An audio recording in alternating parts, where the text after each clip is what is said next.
নমস্কার বন্ধুরা, আজকের আমার রেসিপিতে না আছে কোনো বাটাবাটির ঝামেলা, না আছে কুচ্ছের কাটাকাটির ঝামেলা। শুধুমাত্র কয়েকটা মশলা ছড়িয়ে দিলেই হয়ে যাবে। কি ব্যাপারটা ইন্টারেস্টিং না? আজকে ক্যাপসিকামকেই রান্নার হিরো করে বানাবো দই ক্যাপসিকাম। চলুন তাহলে দেরি না করে শুরু করা যাক। আজকের রেসিপিটার জন্য আমি এখানে নিয়েছি দুটো বড় সাইজের ক্যাপসিকাম। এবার ক্যাপসিকামটাকে ছোট ছোট টুকরো করে কেটে নেব। ক্যাপসিকামটাকে আমি ছোট আর সরু সরু স্ট্রিপে কেটে ভালো করে ধুয়ে পরিষ্কার করে রেখেছি। আর এই রেসিপিতে ক্যাপসিকামটাকে ঠিক এইভাবেই কাটতে হবে, বেশি চওড়া করেও না, আর এর থেকে সরু করে কাটলেও ভালো লাগবে না। এবার আমি কড়াতে দিয়ে দিলাম 2 টেবিল স্পুনের মতো সাদা তেল। তেলটা একটু গরম করে নিয়ে এর মধ্যে দিয়ে দিলাম 1/2 টিস্পুনের মতো পাঁচফোড়ন, 1 টিস্পুনের মতো গ্রেট করে রাখা আদা, 4-5টা কুচনো কাঁচা লঙ্কা, 1 টিস্পুনের মতো কাশ্মীরি লঙ্কার গুঁড়ো আর 1/2 টিস্পুনের মতো হলুদ গুঁড়ো। এখন সমস্ত কিছুটাকে এই তেলের মধ্যে ভালো করে কষিয়ে নিতে হবে। মিনিট 2 মশলাটা কষাবার পরে মশলার থেকে তেল ছাড়তে শুরু করেছে। এবারে এর মধ্যে দিয়ে দিলাম কেটে রাখা ক্যাপসিকাম, আর ক্যাপসিকামটাকেও এই মশলার সাথে কিছুক্ষণ ফ্রাই করে নিতে হবে।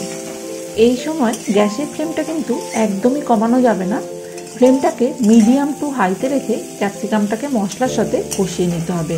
কারণ কি, গ্যাসের ফ্লেমটা কমিয়ে দিলে ক্যাপসিকামটা খুব তাড়াতাড়ি নরম হয়ে যাবে। মিনিট খানেক ক্যাপসিকামটাকে কষিয়ে নেবার পরে এর মধ্যে দিয়ে দিলাম 1 টিস্পুন মতো ধনে গুঁড়ো, আর ধনে গুঁড়োটা দেওয়ার পরও ক্যাপসিকামটাকে আরও কিছুক্ষণ কষিয়ে নিতে হবে।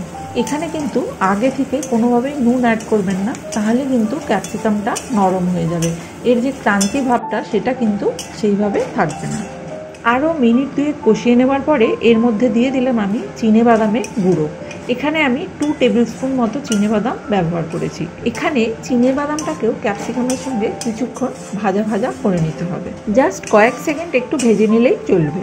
সকালে তাড়াহুড়োর সময় ব্রেকফাস্টে কী বানাবো সেটা কিন্তু সবসময় একটা চিন্তা থাকে, তাই বুঝতেই পারছেন এই রেসিপিটা কিন্তু সেই জায়গায় খুবই আইডিয়াল।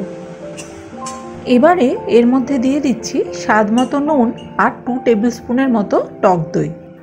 আর টক দইটাকে দিয়েও খুব ভালো করে কষিয়ে নিতে হবে। টক দইটা দেওয়ার সময় অবশ্যই গ্যাসের ফ্লেমটা একদম কমিয়ে দিতে হবে, নইলে কিন্তু টক দইটা ফেটে যেতে পারে। টক দইটা আমি খুব ভালো করে কষিয়ে নিয়েছি। এবার জাস্ট কয়েক সেকেন্ড একটু চাপা দিয়ে রাখবো। দেখুন মশলা থেকে অলরেডি তেল ছাড়তে শুরু করে দিয়েছে।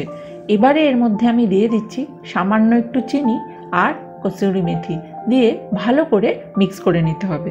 চিনি আর কসুরি মেথিটা মিক্স করে নেওয়ার পরে আমি গ্যাসের ফ্লেমটা অফ করে জাস্ট 2 মিনিট এটাকে স্ট্যান্ডিং টাইমে রাখবো। আমার আজকের রেসিপি দই ক্যাপসিকাম একদম রেডি। এবার এটাকে গরম গরম সার্ভ করার পালা। রুটি ভাত সবের সঙ্গে এটা খেতে দুর্দান্ত লাগে। তাই যে কোনো দিন যে কোনো সময় কোনো ঝামেলা ছাড়াই বানিয়ে ফেলুন এই দই ক্যাপসিকাম। এইরকমই কোনো ইন্টারেস্টিং রেসিপি নিয়ে আবার দেখা হচ্ছে নেক্সট ভিডিওতে। সবাই সুস্থ থাকবেন, ভালো থাকবেন। টাটা।